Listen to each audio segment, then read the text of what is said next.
If your life is going smoothly this week, I'll be surprised. Had a smooth beginning to your year?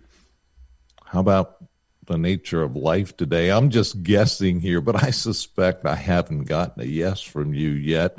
Smooth is an expected ideal much more than a reality experience with any frequency. Many years ago, when I was a young minister, I ran into a middle-aged pastor in a meeting of pastors. We called it a presbytery. He stood out in the crowd. To me, he seemed cool. His dress was elegantly casual, his hair combed handsomely without perfection or gel. His smile was quick, and good humor seemed to follow his conversations. Ready with my newfound theological precision, I approached the man, along with a few like-minded friends, to check him out further. It really was not too unlike dogs in a dog park sniffing out another breed. He greeted us with that twinkle in his eye of one who knew what was coming, and he was up for the task. It didn't take long for the kidding to begin as he played with our minds, allowing me to call attention to the small, smooth stone he wore on a chain around his neck, knowing I was giving him the very obvious opening that such an adornment desired. I don't remember the story, but I do remember the conversation which followed it.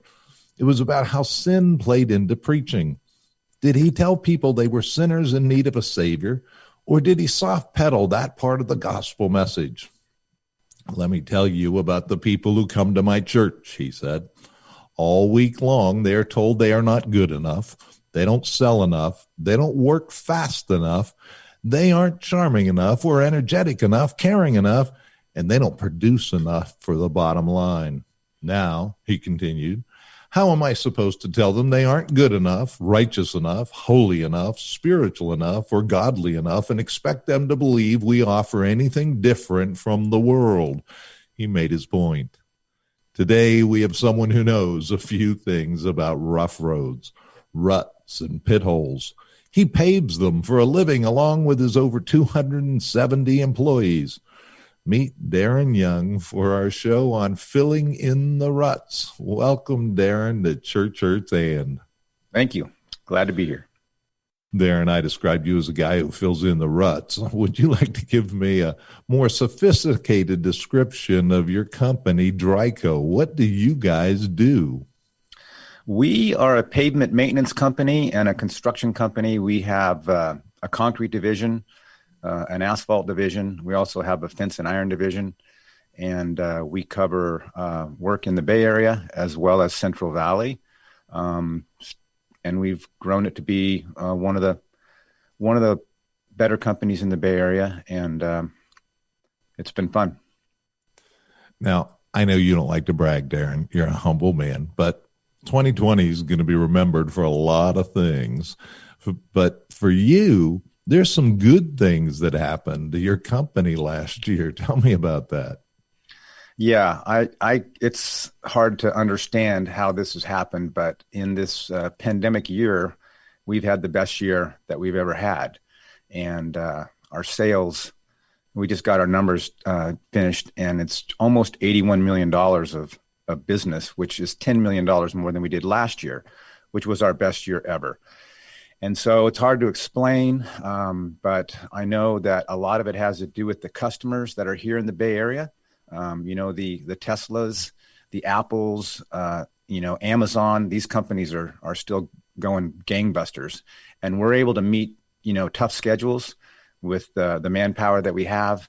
And that's really the main secret, is being able to meet their schedule. And we've been able to do that. And that's why we had such a good year last year. And we're looking forward to another good year this year. Now, Tesla, we're in California, used to hearing about the fact that they've made decisions to move to Texas or all that. But you, in the meantime, were paving their park. What was it like paving the parking lot for Tesla? Tesla is complete chaos. So they have this huge facility in Fremont, which is like a mile or 2 miles from my office. And it is literally chaos in all ways. They will call you on Monday and say, I need the bid by Wednesday, and the job starts on Friday, and it's a big job. And not a lot of people are able to meet those schedules, and most of the time we are, which is, like I said, that's what's really been the secret to this year, is being able to meet super aggressive schedules. Amazon's another one. They're building warehouses where they have their little vans coming through 24 hours a day and 3 shifts, and they want that facility built within 2 months, and it's a 5-month job. And so that's really been our fortune, right? So people obviously are sitting there going, what in the world are they doing on Church Hurts? And why are they talking about paving of all things? I mean, that's just a dirty job, $80 million or not. I mean, you're really in the ruts and the mess, and you didn't start out as the big executive. And I've was reminded earlier when we talked, it seemed almost every one of our guests who's a man will somehow bring up his father. And so as I talk to you, wow, yeah, who's your hero? Daren, it has to do with your dad. But, tell me a little bit about what happened to you at 16, because it doesn't start out with your dad at a real high place in his life, does it? No, well, I had a great childhood, grew up in a, neighborhood and suburb, and, it was very good. And then when I was 16, just about to graduate high school, my dad went bankrupt. And so we lost everything, the house, the cars. My mom went from driving a Continental Mark IV to a Corvair station wagon that leaked about 2 gallons of oil a day. And, she went to live with her dad, and I went to live with my dad in an apartment in Fremont. And it was just a game changer. It was just a complete game changer. Well, talk about hitting a rut in life whenever you have bankruptcy going through it.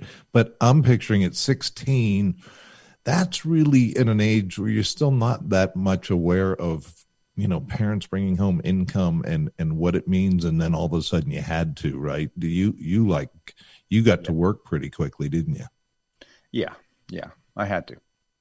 Yeah. My brother, on the other hand, was fortunate that he got to go to Cal Berkeley on academic scholarships. He was a valedictorian, super smart guy. He got all the brains and I got all the looks, is what happened in our family. But that's been said before, I suspect. Yeah. But so he went off to college, which was good for him. And I was kind of stuck with my dad in Fremont. And of course, my dad wasn't really around much. So I was kind of on my own. I wasn't kind of on my own. I was on my own. But yeah, learned how to work and had the drive and the ambition. And, I did okay. In the board game life, if you ever played that, there's an alternative to go to school. And that really delays being able to make money in that game.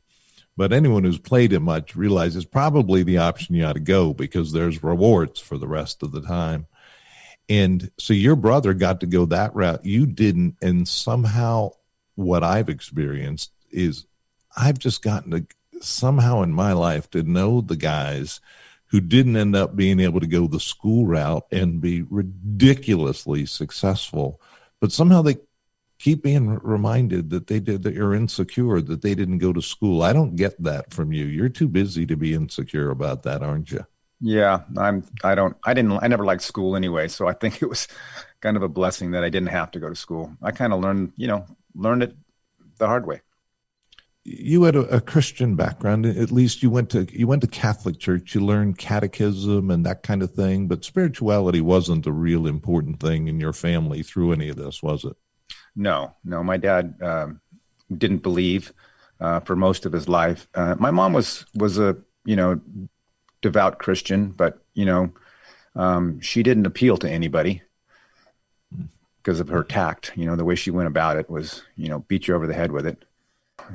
All right, so put yourself. So here, your dad's bankrupt. You end up taking over the business. Learning. He kind of taught you the trade, though, right? You were out doing driveways around the area, right? Yeah. So what happened was I went to work for a spice factory, and I didn't enjoy what I was doing because they had me on swing shift, and I was complaining at a family dinner, I'm sure. And he said, Daren, you should come to work for me, because now by this time he had gone back into business. That's what guys like him do. They go out of business and they go back into business. And he had a really good account with U-Haul, and he was doing well. And so I said, okay, yeah, I'll come to work for you. Sounded great. He'll teach me, construction. And I literally, started as a laborer, learning how to shovel. And everything was great for a couple of years. And then in 1982, when interest rates went to 16%, U-Haul decided to stop all construction. And so we found ourselves back in Redwood City with no work. And before he had gone into business for himself, he had worked for a guy in Redwood City that did driveways. And Redwood City is very close to very affluent neighborhoods like Atherton and Portola Valley and Woodside. These are huge houses with huge driveways and tennis courts. And that's what we did, right? We did driveways and tennis courts. But it was pretty hard. We were in a big recession, and it was pretty hard to sell work. And I didn't know what the heck I was doing. And so he hit the skids again. And at some point, he came to me and said, look, I'm not going to be able to get out of this. The IRS has got me tied up. So why don't you go get your license, and I'll come to work for you and teach you the business. You can buy my equipment. I'll write a note for, I think it was $50,000 to buy all of his equipment, which was, it was all junk at that point. Nothing to be proud of. But didn't really have a choice, right? I mean, we were kind of stuck. Mm-hmm. It's like, well, you could go back to work at the spice plant, but what's your dad going to do? And, my mom and dad, they separated, they divorced, but they always stayed together somehow. So he was taking care of her as well. And so I kind of felt boxed in at that point. I did what I had to do. And again, going to get your contractor's license, that's going to school. I've never been much of a school guy, and that was hard for me, but I did it. I got my A license, and he taught me the business. He taught you the business, and we talk a lot about recovery around here. Were there any substance issues involved, like there often is in these stories? Oh, my dad, sure. My dad was I'd like to say he was a functioning alcoholic, but sometimes he wasn't a functioning. Most of the time he was. But it was a struggle. His alcoholism is what caused him all of his problems. Basically, that was his downfall. Was he would spend too much time at the bar with his buddies and not enough time watching his business. And I watched it from the sidelines, and I couldn't understand it. I'm just like, well, why are you doing this? And I didn't understand addiction at that point as well as I do now. And so it was one of those things. He was great until noon. He'd come into the office early, and we'd work on stuff, bids. He's teaching me how to cost jobs and how to bid jobs, and at around 11:30, he'd say, "Well, I'm going to go get a sandwich. I'll be back." And he'd head to Harry's Hofbräu in Redwood City, and that was it. He would not come back. He would be sitting at that bar from 12 o'clock until 7 o'clock that night, rolling dice and hanging out with his buddies. All of his contractor buddies were the same, had the same MO, and I was kind of on my own to figure it out, every afternoon. And then I'd stock up my questions. And when he came in the morning, I'd, get as much as I could out of him. And, there were some tough times. There's some disappointment. You call them ruts. Yeah, we had some ruts, but, my dad's the hero of all my stories. And I loved him a lot, and he loved me a lot. And that was what kept things together, right, for us. We have a lot in common that way. People who know my story, they want to say you're giving your dad a break because, my dad was a drunk. But he, too, went to work, and he'd go to a different kind of bar than your dad did. They had fancier names, and they'd talk insurance, and the other person would get drunk, and they'd call their secretaries and say, oh, switch the insurance from this category to that category. But it was still the same story. It was still drunk every day after lunch, and it's hard. But we don't have time to get into the details. But the bottom line, you were a quick study. You saw those nice houses, and you said, "I think I want one of those." And your business started to succeed while he was he wasn't being very helpful, but you started multiplying your business, didn't you? Yeah. It's amazing. It was easy to have success, and all you had to do is return phone calls and do the right thing when construction, right? When you make a mistake, just fix it, right? Oh, show up. How many people have had experiences with contractors where they say they're going to be there and then they don't show up? So by doing all the right things, and again, at these very nice houses, and of course, I'm having to listen to motivational speakers and read all those books to keep myself, positive, and learn sales and techniques. And Zig Ziglar was one of my mentors. And he basically said, you can get everything in life you want if you just help enough other people get what they want. And I looked at those people that own those big houses and I thought, well, I'm going to help them get what they want, which is a nice driveway. And in the process, I'm looking at these nice houses saying, well, I would like one of those. And he said, well, if you write down your goals and you write them down big and you read them every day and you keep focused on them, you're going to get whatever you want. And so I was kind of naive and wrote down, the big house on the hill with the big driveway. I mean, I knew exactly what it was, and just kept working hard, and ended up there. Well, just jump to 25. You've already had some significant success. You're basically a workaholic, though. You're going 7 days a week. You're running and gunning, and we haven't talked about your bride at all, who I really got to know before I got to know you. And she put her foot down one day, didn't she? She said, this got to change. I'm not willing to kind of be the work widow. Yeah. She, at one point she said, okay, buddy, we have 2 kids now at this point.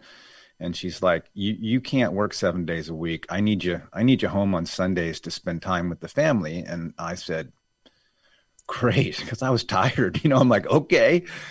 I was kind of glad she put her foot down there. And then another time, she was working full time too, and raising the 2 kids and doing the housework and all the chores. And I'd work hard. I'd get home late. I'm tired. I'd sit on the couch, turn on the TV, have a beer. And one night she came out and said, hey, buddy, guess what? I'm doing this. She named off all the things she was doing, and she was right. Not only that, she'd mow the lawn on the weekends because I was working, right? And she said, look, you just need to pick a chore, right? Just pick a chore. I'm like, pick one chore? And she's like, yeah, just pick one chore. And I'm like, okay, well, I'll pick cooking because I think I can do that better than you anyway. And she's like, that's fine. I go, so I don't have to do laundry? Nope. I don't have to do dishes? Nope. You just make the dinner for the family every night. And that's good. That's good enough. And I guess what? Family dinner was last night, and I cooked dinner for the whole family, grandkids, everybody, because that's my job. That's what I do. That story is almost identical to mine. I did the same thing, but I was a bit dimmer. It took me 4 years. I took the responsibility for dinner, but really it kind of meant, well, unless I had a good excuse, and then it was still stuck on my wife. It took me 4 years to figure out, no, doing dinner really meant dinner. And, but now what a joy. We can talk about cooking all day, and you're a good cook too. I mean, I had the same thing. I said, I like to cook. She didn't. So I thought my food was better. And, but what kind of how to turn something into fun, huh? That is fun for you now. Yeah, it's a great way to unwind for me to come home from work and just, prep and cook. And one of my love languages is serving others. So it's an opportunity for me to, give her a nice dinner. And, I wish the kids would have appreciated it growing up, but, I had this thing I used to say, I said, you don't have to like it. You just have to eat it. Oh, I've turned my son as the biggest food snob in the world. He at the age of 12, I think, asked for steamers for his birthday party. I thought, oh, I'm in trouble. Yeah. Something else happened, though. When it came to church for the first time in your life, you really decided, okay, you're going to go to church. And, man, you dove in like everything. You dove in head first, and it was all just perfect, wonderful experience, and life's been good ever since, right? Well, the diving in part was good. I'll definitely tell you that. But yeah, there's been some ruts. There's been some ruts in my spiritual church life, and church hurts and seems an appropriate place to talk about it. So I mean, I see the story as this. Here you go.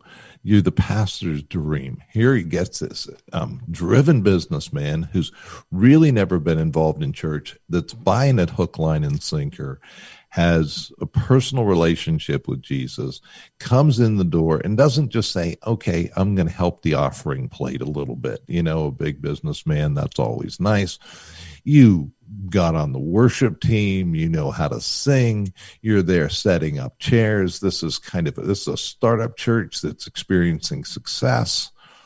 And how did it feel to you? Because you'd never been part of anything like that before. It was exciting. It felt really good. And the thing that was most fun for me was the people that I met, a bunch of people that thought like me and felt like me. And we, when we joined this church, we had this awesome pastor that was energetic, and he would do his sermon, and I'd be like, does this guy have my phone tapped? I mean, he would be speaking to me, and I was just eating it up. I was loving it. Everything applied. Everything started to make sense in my life because, up until that time, I knew God was there, but I didn't know, who God was and how he worked. And we had a small group that we put together from that church. And it was a crazy God thing because we went through, all of us in that group, there was 12 of us, all of us hit some really strange ruts that together we kept each other together. I mean, some really, really crazy stuff happened. And we look back at it, the small group's not together anymore. We look back at it and we go, wow, what a God thing that was for us to all have gone through what we went through and all be together. I mean, we're still all close friends, but we're not the small group that we had. So that was interesting. It was interesting to see it all come together. And just cutting through a lot of pain and a lot of struggles. There's not the same name of the church on the front door anymore. They kind of merged with other ones. You saw the pastor go through stuff that was heartbreaking for you because you knew the inside scoop, right? Yeah. And how many years? I mean, you worked day in and day out, and with, the best motivations in the world at that church, and just never really had the leadership to take off, did you? No, like I said, the guy that started the church when I joined, he was there, and he was the guy, right? He could get right into your soul and preach to you in a way that, is fulfilling, right? Is life-changing. But he ended up divorcing his wife. And so the leadership decided he had to go. He could no longer be the pastor, which at the time I was so new to the church, I didn't understand that. I'm like, well, that's crazy. Everybody gets divorced. My parents got divorced. I know everybody gets divorced. Why couldn't he stay to be the pastor, right? Well, he couldn't. And the reality is we never really found a replacement that could grow the church as much as we tried. At one point, we lost our building because they were going to tear it down and build houses. And our pastor said, well, that's it. We're done. And, we got together, like the leaders of the church, and a lot of the guys were in construction. A lot of them I brought in. And we had we had capabilities that other people didn't have, other churches didn't have. So that's where we met you, right? We did the campaign to raise the funds, raised more money than I ever thought was possible, bought a building, rebuilt it. And that was kind of another high point was that time in my life. We were just on fire.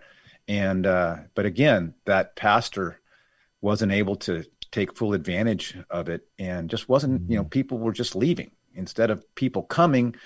People were leaving, and you watched the congregation shrink. And then, you get another pastor and he's not able to do it, and it keeps shrinking. And eventually it gets to the point where you get there and you look around and it's so depressing because you just go, where did everybody go? Right. Where isn't did that the everybody go? hardest thing in the world? Oh, to watch the church decline. Oh, I mean, talk about pain, and hence our title, obviously, Church Hurts.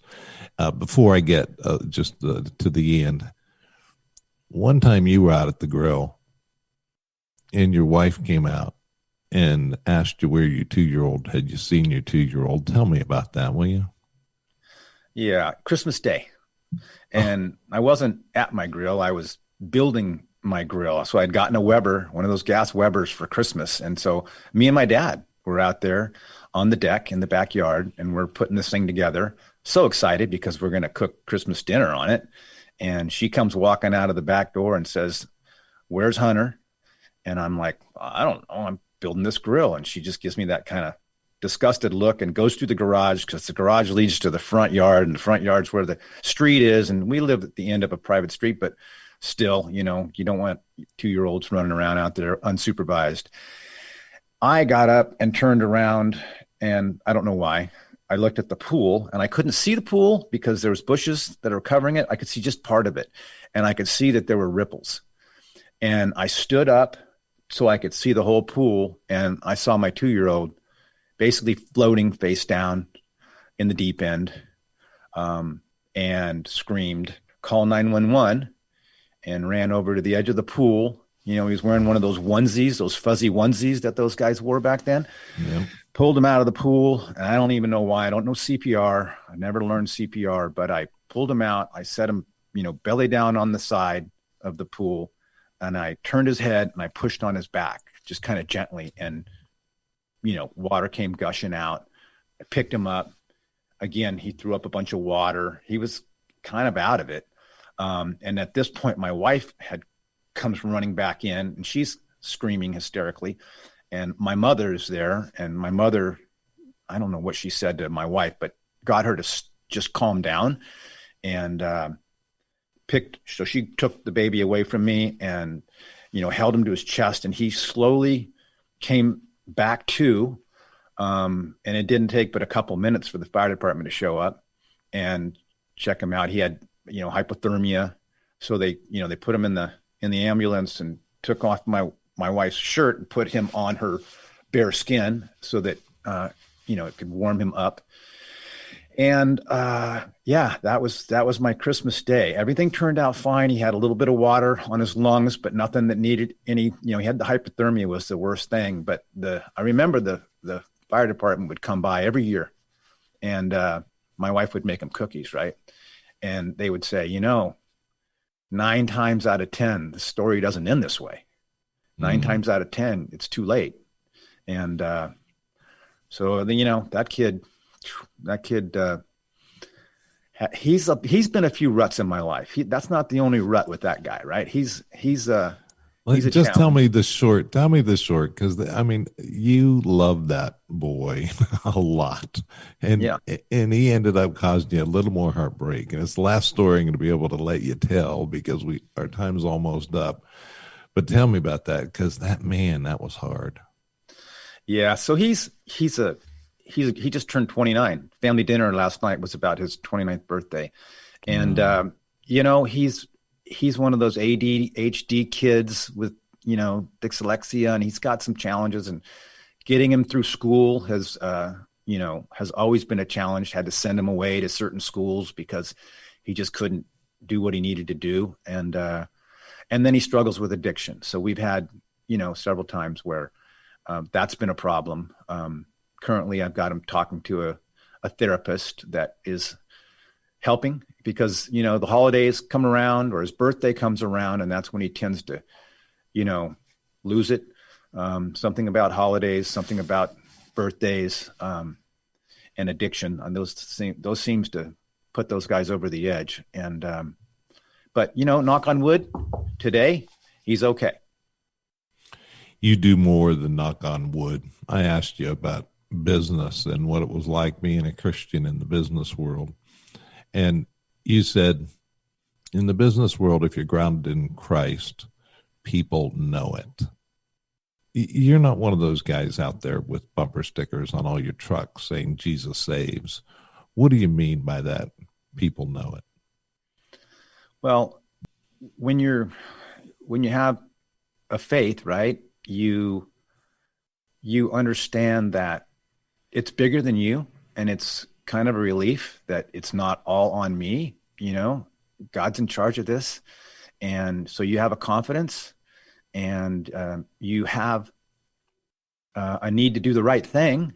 It's just amazing how many contractors like me are not driven to do the right thing. They're driven to make money.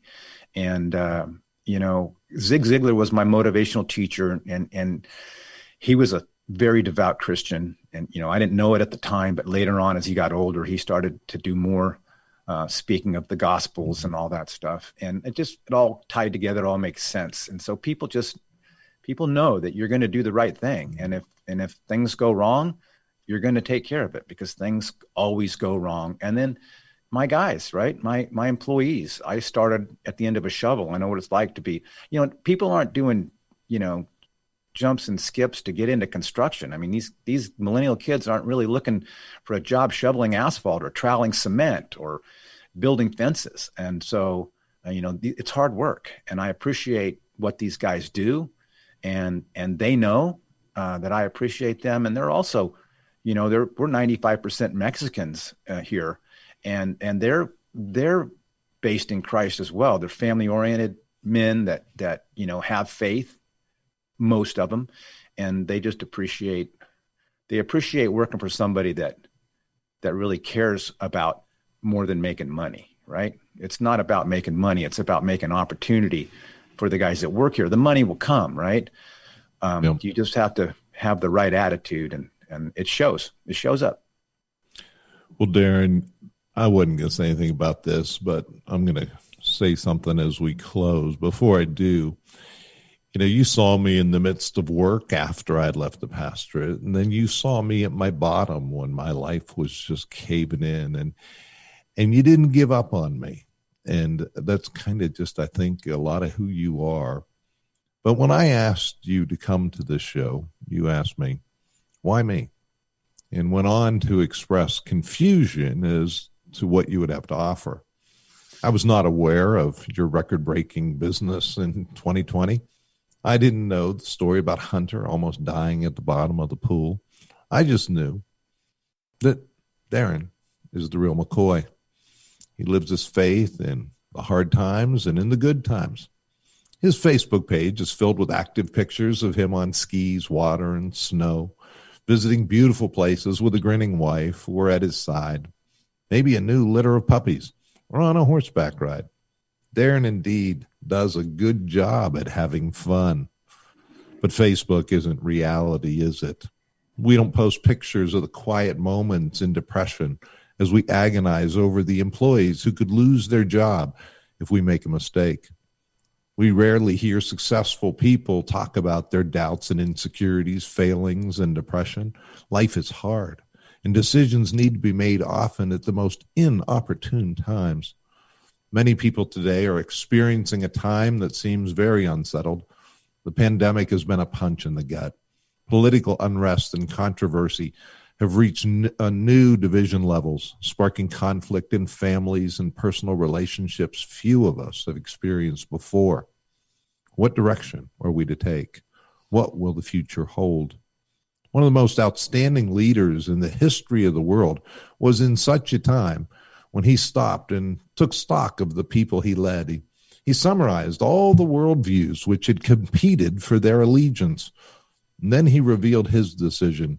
And before taking a poll, he famously said, "As for me and my house, we will serve the Lord."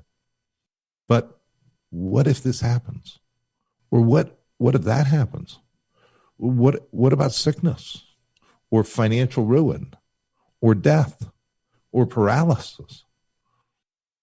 Another famous leader said this, "For I'm convinced that neither death nor life nor angels nor principalities nor things present nor things to come nor powers nor height nor depth nor any other created thing will be able to separate us from the love of God which is in Christ Jesus our Lord. It's worth a thought. Enjoy God today. For Church Earth Ann, this is John Bash.